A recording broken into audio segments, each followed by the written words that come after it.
Welcome to the PM Mastermind, a community for product managers to get advice, share advice, and build relationships. Today, we are hosting a special session on retention as a PM. Super excited to talk about this. So stay tuned if you want to learn what areas you need to work on to improve and get better at retention.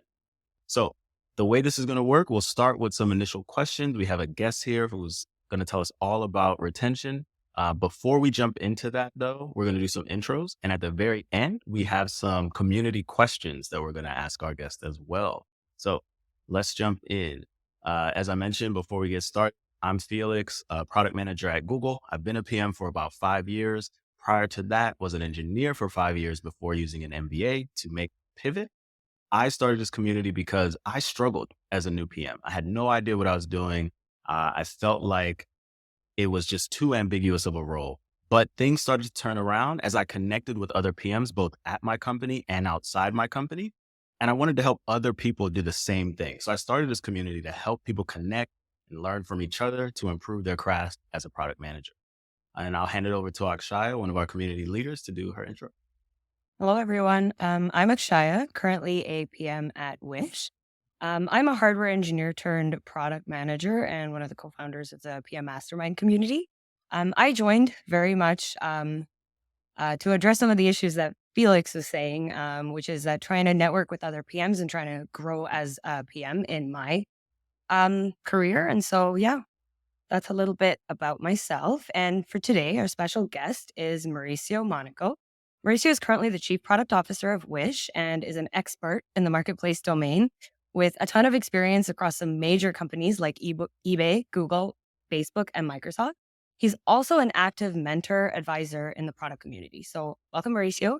Do you want to give us a little bit of an intro from your end? Awesome. Thank you so much. So it's so funny as you guys were talking through this because we're all ex-engineers converted into PMs. Right? Uh the experience I had was very, very similar. Like I actually worked my very first job was in a marketplace. It was on a startup that got acquired by eBay. I was an engineer throughout that time. I felt like I had got to the top of what I actually wanted to do as an engineer.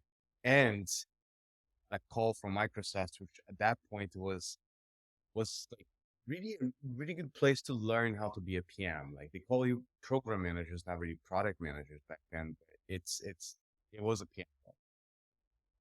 Felix, like your experience was identical to mine. I joined, I was like, I don't know what is the value that I'm adding here. Like at least I knew exactly what I was doing. I was an engineer. Um, but it took me 3 months, not 5 years, to kind of come to the conclusion that I want to stay on this route. I actually made the right decisions. It was a very terrible 3 months to begin with. But after those 3 months, it was like, okay, I don't want to move out. I can see the value I'm driving. I can see what I'm doing here is not just about the emails and communication. It's actually decisions being made and products that being defined. So it became a area that I knew I wanted to continue on. And after that, I joined a passion product with passion marketplace and went back to eBay as a product manager at that point, like leading the entire selling experience. Worked on products like across a variety of different companies, focus on marketplaces for the majority of them, including Google, where Google was putting Google Shopping Express, which later became like buy on Google on shopping.google.com. I even worked on agriculture marketplaces, connecting farmers to to grain buyers.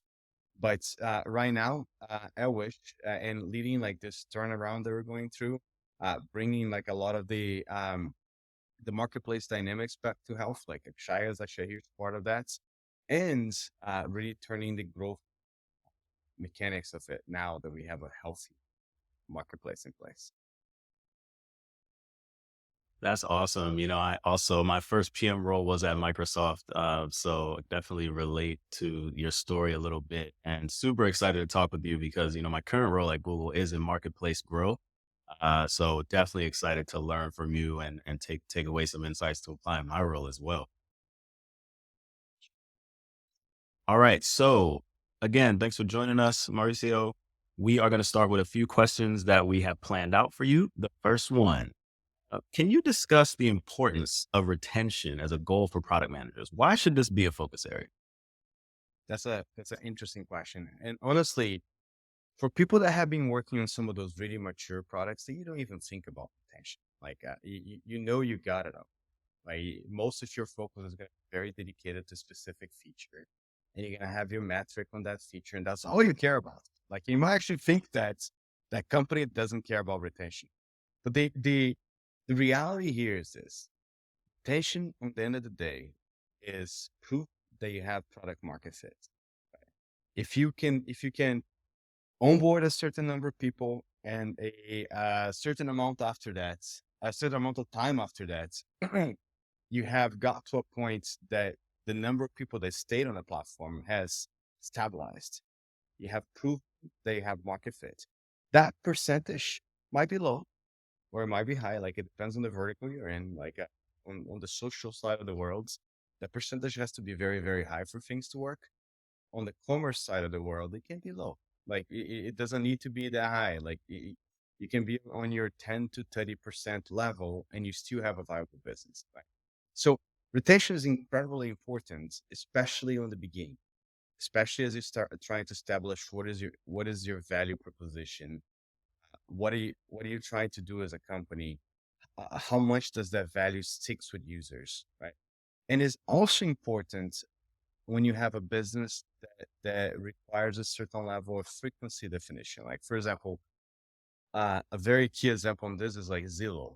And how often do you buy a house, right? Like, and based on that frequency, what does retention means for Zillow, right? How do they pay attention? Retention is something that they can hopefully get you to remember next time you buy a house that you bought it, that you found it through Zillow, that's the place to go after, or Redfin and so on and so forth. That's why some of those companies actually invest quite a bit more into, let me add some additional use cases that will help you remember me from a retention perspective for my main value proposition. So this is one of those questions that is a huge depends. Like it depends how established you are. It depends what is like where in the life cycle you are as a company, and what you're trying to do next. But like anything that you do that reduces retention is going to be a big problematic thing. Like every company I worked at had several ways of measuring this. Like at eBay, we measure this through lifetime value, right? At Google, we actually measure repurchase rates when you're talking about Google Shopping Express. I wish we also measure repurchase rates. So every time you move that metric, which is a metric that's really hard to move in the right position, on the right direction, very easy to move on the wrong direction, you need to pay a ton of attention to it because like on the end of the day, like the long-term impact of that feature is going to be seen when it's a little too late. Thank you for that. I actually wanted to touch on one thing you mentioned in your answer about how retention can be very different based on the product or the company itself. Yeah. If we think from a product perspective, how would you say like retention strategies could differ based on the type of product itself? So whether it's a subscription product, whether it's more transaction based, or it's a social product, what are kind of the ways you think about it? So that's very interesting because the way that you think about retention is that first of all, you have to have an idea of what is the natural frequency of use of your product. For example, for social, like guess how often Facebook wants you to use them. Right? They want to use it daily, hopefully multiple times a day. So if you don't come it daily, you're already kind of churning, right? When I was working their growth team, their notification team would have assumed that you were a churning user after one day not coming to the sites, right? Now, on Wish, for example, you we look into this retention to a little bit more from monthly activity perspective. Most commerce websites, you're gonna look into a monthly activity perspective. eBay was actually the same thing, like a monthly purchase. Right? And activity being very specific on this case for commerce is purchase. It's not just browsing. Browsing actually is important to measure, but it doesn't actually show you retention at all. So you need to make sure that one, what you're measuring, the action you're measuring is aligned with your top line, is aligned with your North Star. And then you have a really good understanding of the frequency you should expect. Because if we measure frequency, like let's say on Wish as a daily thing, right? Our rotation will look very bad. Like, and we're gonna be doing a bunch of things that don't align with our North Star. that actually doesn't help our business. It's just like the wrong thing being measured from a retention perspective. Same thing would happen with Facebook if they only measure monthly active users or monthly active people. They wouldn't be the beast they became. Got it. So essentially, for no matter what the type of product or the vertical, you're saying you really need to focus on the behavior that you want to see and the frequency of that behavior. And then you kind of define your, I guess, your return metric or your retention metric based on it. Right. Does that mean that sort of you're trying to find maybe a leading indicator instead of a lagging indicator? As in, you really have to know, like, you have to understand the data to know what leads to churn before you can effectively like Uh, cut So it so off, basically. it doesn't necessarily mean that, but that's actually super, super helpful. Like, for example, um, there was a lot of discussions at one point because actually it takes a while for you to measure, not on Facebook because it takes just a day, right? Like, but usually it takes a while for you to measure that this person's likely to churn. Um, Even at Facebook in the early days, they actually had a leading indicator that was like a very well-known metric not right now, which is like if you have less than 10 friends connected, you're very likely to churn. Right? And there was a lot of analysis done on this. I actually met the people that were actually doing those analysis back on the days. And the reality is that a lot of this became common sense. Like they never backed that up with data, to be truly honest, because they didn't know if it was causation or not. Uh, And, but the logic of it, you could back it up, which is like, what would you do in a social network if you don't have posts from at least 10 people? Like your feed is going to actually look pretty empty. So they came to that metric, which is like, hey, if you don't, um, if you don't have at least 10 friends, they're very likely to churn. So everything we're going to do as a product for you is expose friends to you.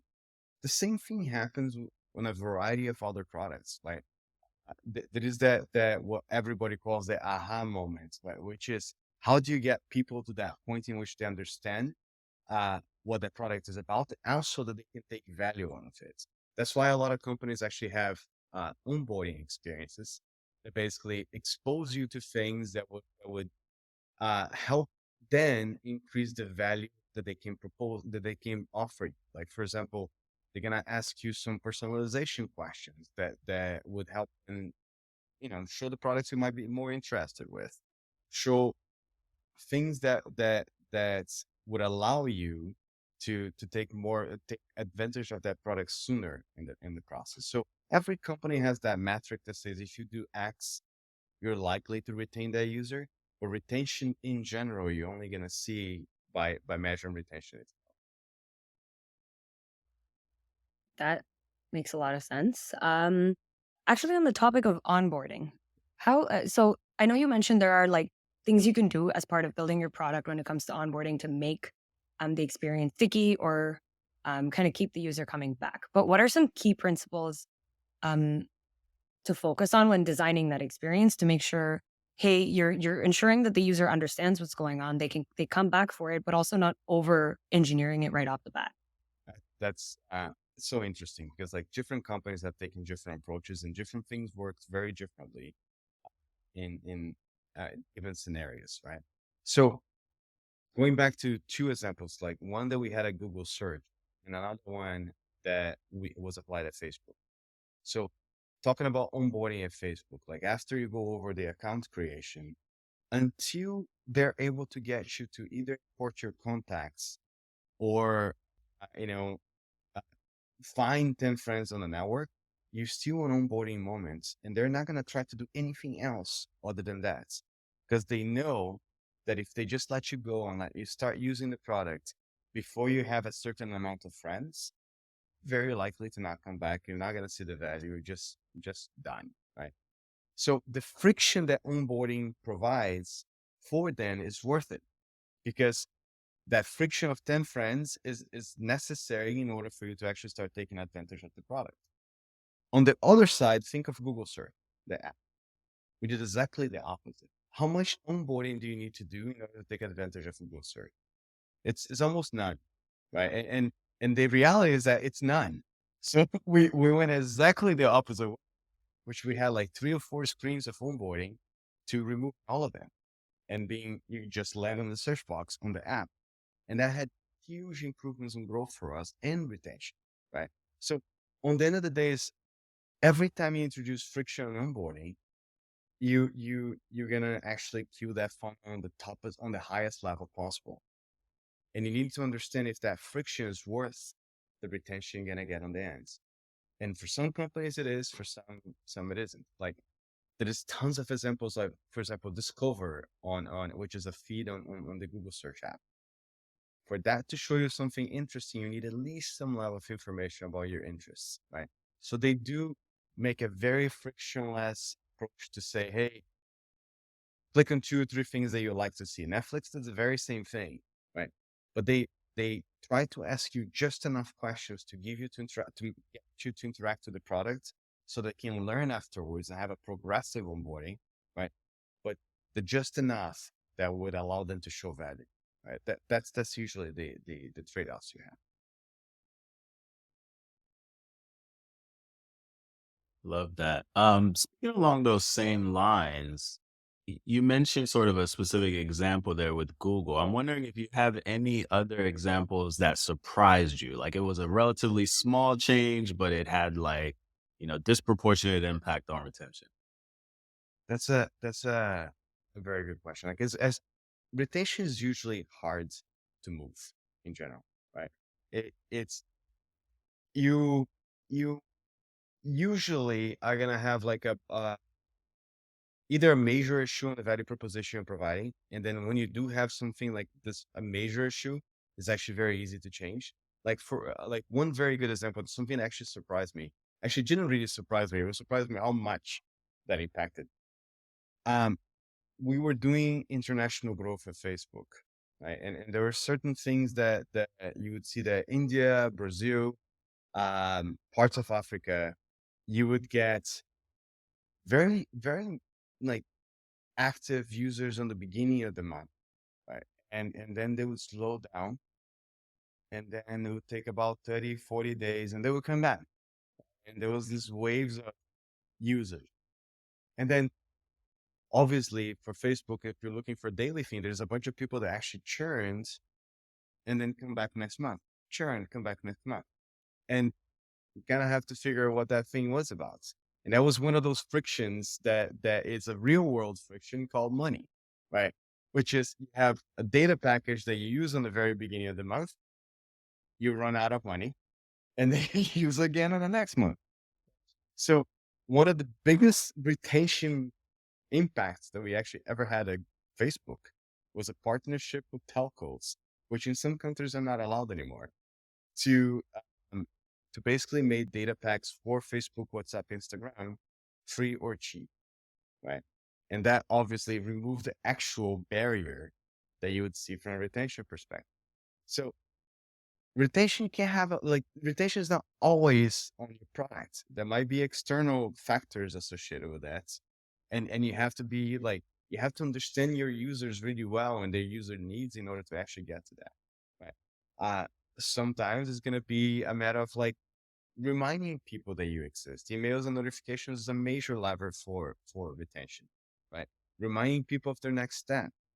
Like even for Google app itself, I believe that the numbers I can share is like more than half of their growth is associated with notifications, right?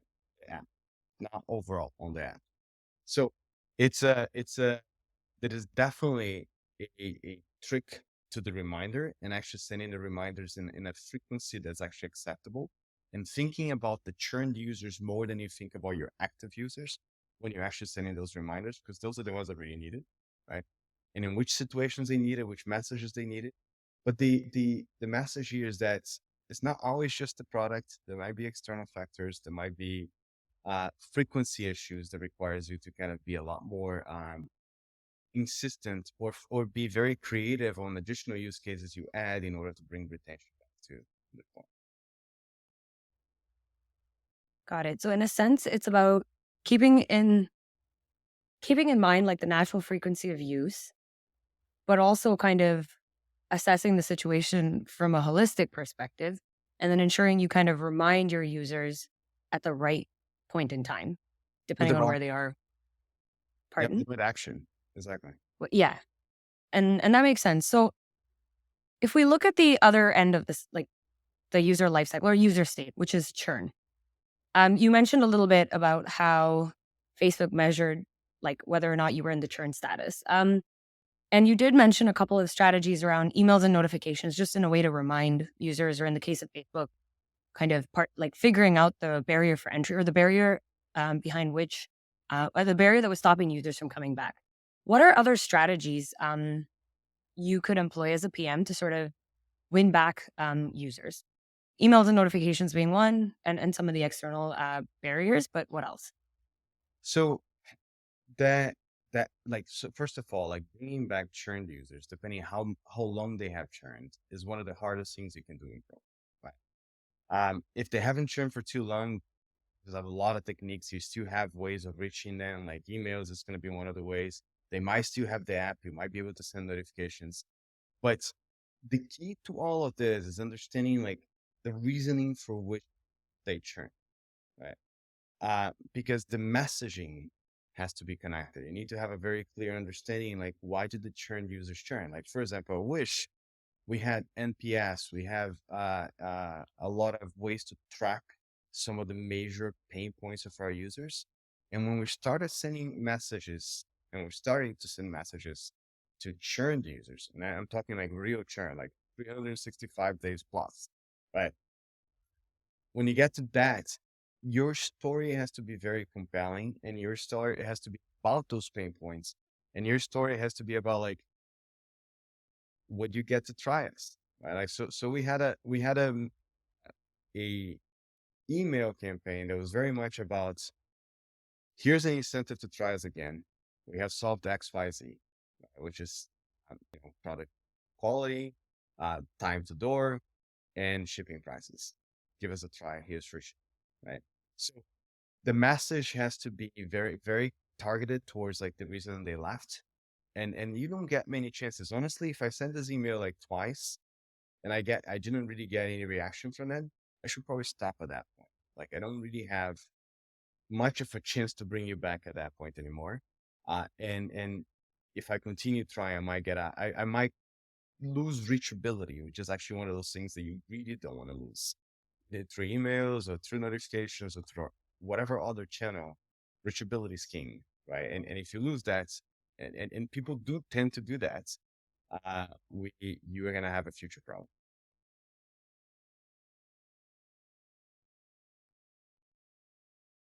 I love that you sort of talk about, you need to know at what point to just kind of give up.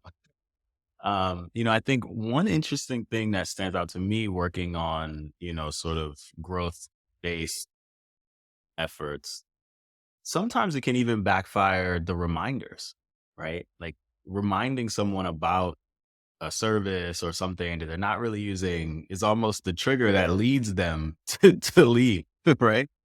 And so, Legitimate. yeah, right. So, I mean, how do you think about sort of walking that fine line and like, what kind of guardrails do you put in place to kind of avoid some of these, negative situations?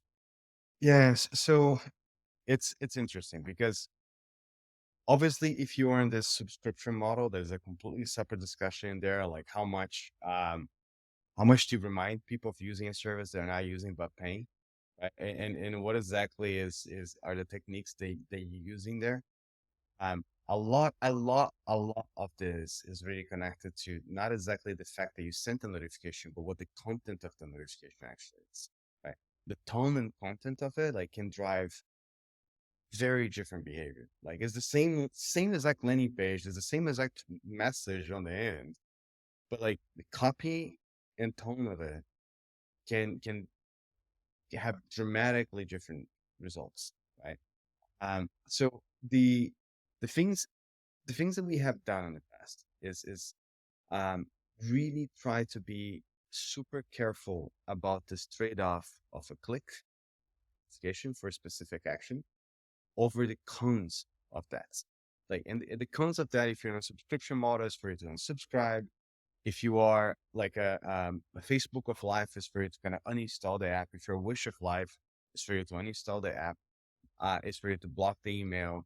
every single time that you send a touch point, no matter what it is, there's a chance that that is going to backfire on you. And that backfire might be subscription cancel, might be a bunch of different things, right? So the one of the things that we actually have done back in the days at Google Search when I was actually on the notifications teams is that we created this model that was literally a, a machine learning model that would optimize for clicks over dismisses, right? And dismisses was the closest signal that we could get that would tell us you really didn't like that notification, right? Because there's a bunch of other things that you could also get, but they're lagging, like uninstalls, like logouts, a bunch of different things that harder to measure. Dismiss was the proxy to this whole thing, right? So once you have a model like this optimized, then you're basically optimizing for the pros versus cons, and then based on how much you know about that user, how many notifications they actually got in the past, the interaction of those notifications in the past, you have a really good sense of like, should I send that one more notification this week, or should I stay quiet? And that decision is key to reachability. It's key for you to be able to, you know, have a try another day. Thank you for that. I think what I kind of am taking away is definitely storytelling is very, very important here, in terms of crafting that message. In addition to like frequency and the channel that you use to deliver it, it's what kind of story are you communicating to bring these people back? Um, Switching gears a little bit and talking metrics. So I know you mentioned natural frequency and like the aha moment for the customer as being kind of two key important things in terms of understanding what to even measure to know that you're looking at retention correctly. So, do you have any other examples of measuring retention, maybe outside of like I think the couple that you shared, and also anything from a tooling perspective that was useful to being able to do this regularly? Yeah. So as far as tooling goes, like majority of this is very, very simplistic. Like it's on the end of the day, what you're trying to do is a corporate, like when did you join? What is the experience you got when you joined? That's really the only reason why that matters. Right.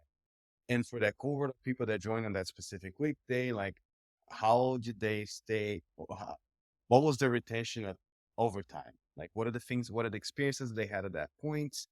How did that play a role over the retention? And how are we improving over time on that? It's most companies, like Google included, by the way, doesn't actually do that kind of retention analysis. They do very static retention over all periods of time because they assume that that's going to be the case. Um, and to be honest, for Google, that's probably just fine. We never actually did a lot of improvements that actually drove retention. Even when I was on the growth team, there was a lot of things that drove like actual growth, actual frequency of usage, but retention as a metric was pretty stable, right?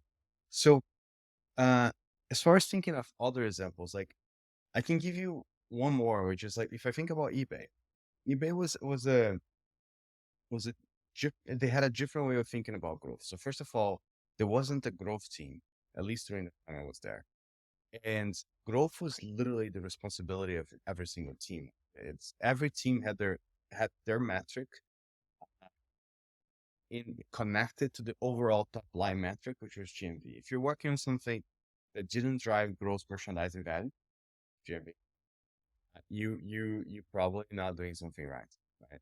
And on the end of the day, the way that they measure these things is not as not as how many times did you purchase in a year. They actually had a lifetime value metric, which is over the a certain period of time. If I remember correctly, that was about 2 years.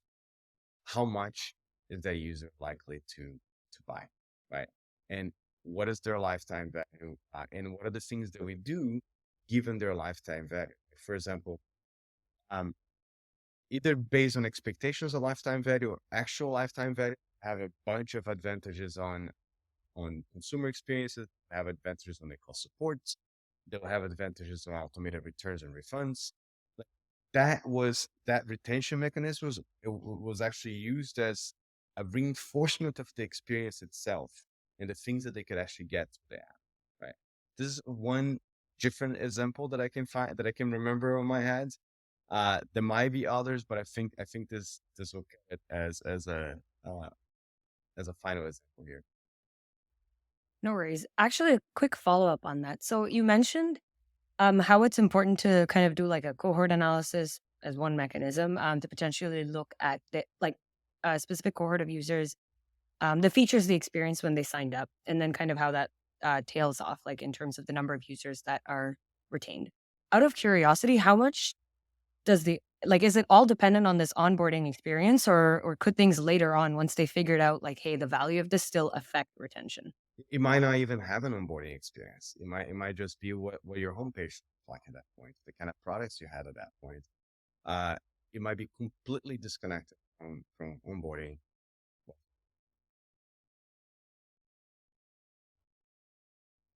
Got it.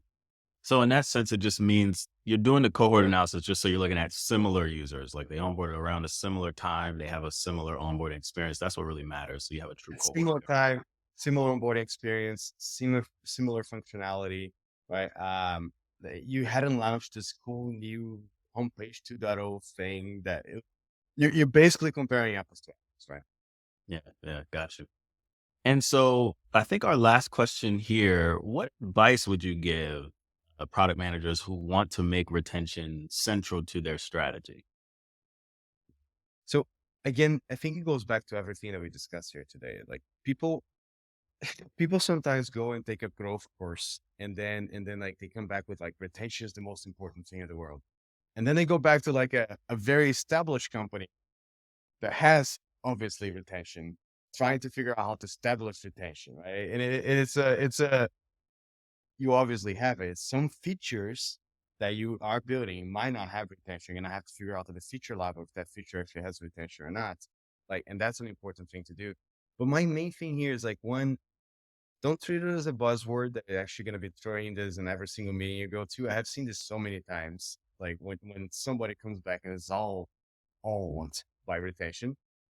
And then two, like really understand like how and when to apply it. Like go back to the frequency component, go back to the use cases, go back to the top line metrics you have. Like what does it show for you that you have retention? What is the right metric? Like that's actually probably the most important thing. And once you have that metric ready, then it's just a matter of optimizing. All right. Thank you for sharing so many gems about the topic.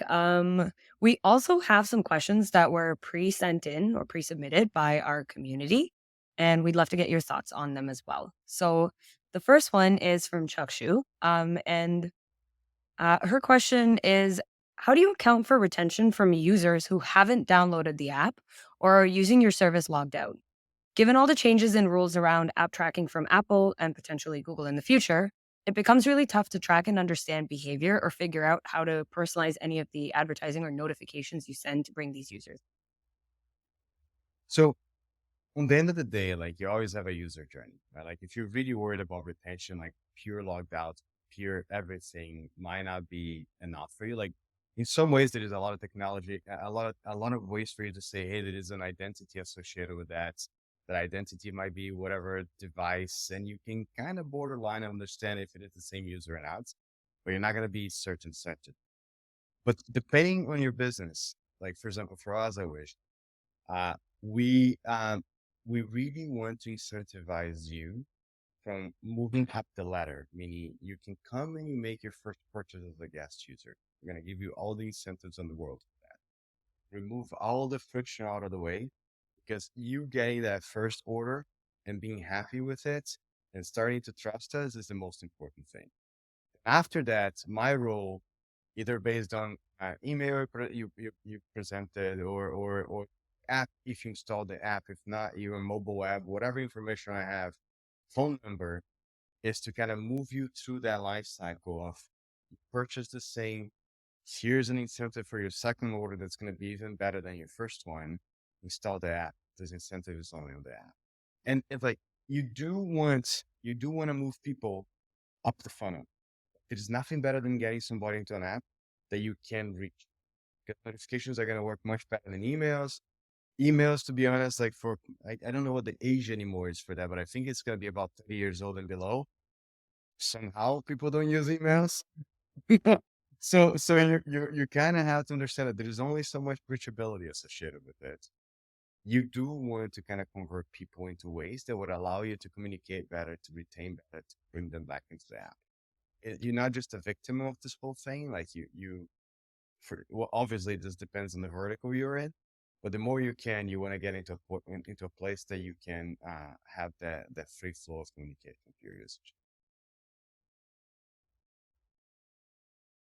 Love that. I think that makes sense. I mean, if that's your main problem, it sounds like maybe you're finding ways to actually get people to create that account, or, you get more creative about that funnel and how you move people through it. Or, The last or one we have even it oh, go ahead.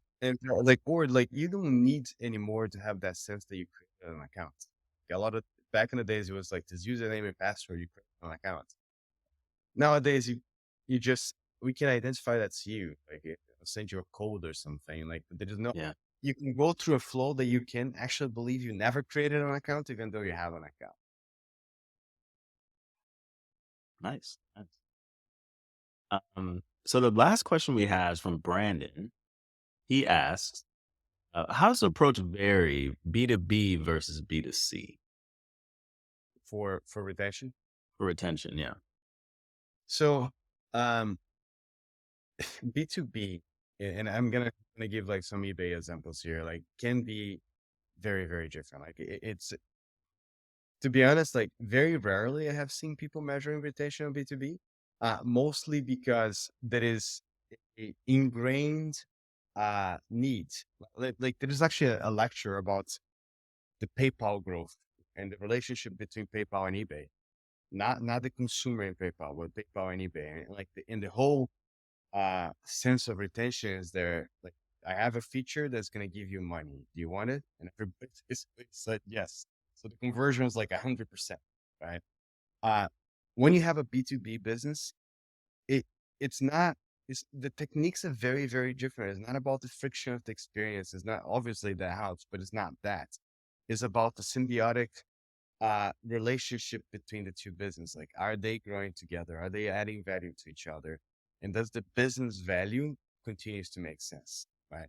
As long as the business value continues to make sense, that's what actually drives retention. Like for eBay, like we created tons and tons of features and products that would allow sellers to have a better experience on the product. The main thing that would drive retention was our listing fees and our commission values. Like that, you change that, then the dynamics would change quite a bit. Everything else, slight influence here and there, right? So B2B is, like, in terms of retention, a very, very different beast. Yeah, that makes sense. I mean, being an enterprise software for Microsoft, I definitely understand that one. You got long sales cycles, you got lots of integrations, you got all sorts of things that make people stick around. I'm not even considering enterprise. Like, on the world of enterprise, I was a SQL server when I was at Microsoft, and it's once you're connected to one of the, like you're an Oracle business, like it's almost impossible for you to kind of get out of it because you have the ecosystem of it. You have people that were trained and have certifications on Oracle inside the company, right? And you have like your whole backbone connected to this. Like, you convincing somebody to move away from it, the friction is too hard. Like, enterprise is even more difficult than B2B. But, but once you get in, like it's almost you never get out. Absolutely. All right. Well, thank you so much, Mauricio. We have one more fun section that we like to do at the end, rapid fire. So if you're game, we're gonna run through, I think it's 4 questions. And we just want to get your quick takes on these. Sound Sounds all good. right. So the first one is read versus TV/movie. Okay. So I'll go in between. I do Audible. And one of the things that I actually have been listening to is a book called the Big Book of Mental Models. It's a very interesting way of actually think about life in a different way, think about problems in a different way, think about patterns. Uh, I personally learn a lot more like through listening than through reading. So Audible is my thing to go. I love that. I just got my credit notification, I think like last week, and I've been trying to figure out what I'm going to pick. So I think that one's going on the list. Thank you. Okay. Beach versus mountains. Beach, 100%. I'm a Brazilian guy born by 2 blocks by the beach. So that's what I got. Nice. Okay. So when's the last time you've been to a beach that you would recommend? Been to a beach that I recommend. Last week I was in Florida, but I don't know if I would recommend. It was it was a little cold. Um, I um, some of the best beaches I have been to is actually in Brazil, in the northeast of Brazil. João Pessoa has amazing beaches, like very different ones from the other. I have been to other places that have really pretty beaches too, like in Greece, for example, probably one very different than Brazil, but like amazing. Um, but I still like comfort zone, Brazil, northeast, probably be my recommendation. Love it. Love it. All right. And when's the last time you used generative AI tech and what'd you use it for? Personally, or at work. Your pick. So I use it for everything nowadays. Like it's like from like planning a trip to help me think through some difficult problems. I have been using generative AI like extremely frequently. It's one of those things that um even even creating a patent, you can actually create the generative AI. Like it's obviously a patent application, not actual patent.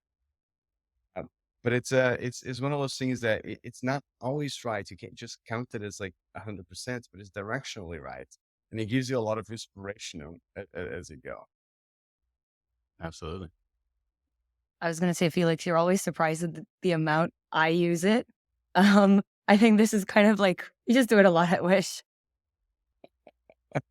Yeah. Akshay is like our resident expert. She's always coming out with new use cases that she's been trying out. I- So I even tried on my son. Like it's one of those things that I don't know if you know, but like therapist actually takes a very, very, very long time to actually get to one nowadays. Like they have a lot of demand for a therapist and a bunch of other things. So we're set up now, but like we went through this phase in which we're waiting for a timeline.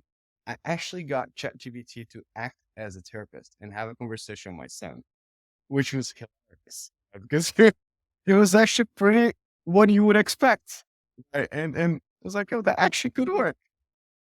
No, that's funny. I think I saw a tweet thread about this actually. Somebody using Chat GPT for that exact use case. So that's pretty funny. All right. Last one. Favorite product and why? All right, so I guess everybody comes here and tells you like a tech product, right? I'll give you something different. Um, my my favorite product right now is my coffee machine. I'll explain why. Right? It's it has one control, which is a lever. It doesn't have any buttons. It doesn't have any preferences. All you can do is like, is this espresso machine. Just lift one lever, right? And it does exactly what it was actually meant to do in the most perfect way, right? Like, there is no no frills, no features, one lever, but it's extremely well done in terms of knowing exactly the job is supposed to do and making that job super simplistic, right? So is a Rocket Apartamento. It's like it's probably my favorite espresso machine. Okay. Love it. We'll have to get that one and include that in the notes. I'm sure there's a lot of folks that would love a good espresso pick. Yeah. All right. Well, that wraps up today's session. So thank you very much, Mauricio, for sharing all these amazing gems of your experience and retention. I know the community is going to love this one. And for the listeners out there, thanks again. This has been another session with the Product Management Mastermind, a community for product managers to get advice, share advice, and build relationships. Before we leave, Mauricio, do you want to share any final thoughts or how people can connect with you? Please. Absolutely. I'm not a Twitter guy. Don't am not usually so connecting with me, please connect on LinkedIn. It's Mauricio Morico. Really appreciate the time here. Akshaya and I have been working together for what now? Akshaya, like close to 19 months, something like 2 that. years. Cheers. 19 months? Not 19 months yet. maybe I'm 19 months. You Wait, haven't, no, I think actually, so no, wait, you're right. You joined after I did. Sorry, 1.5 years. You're right. I'm wrong. I thought we were it's, talking about Wish.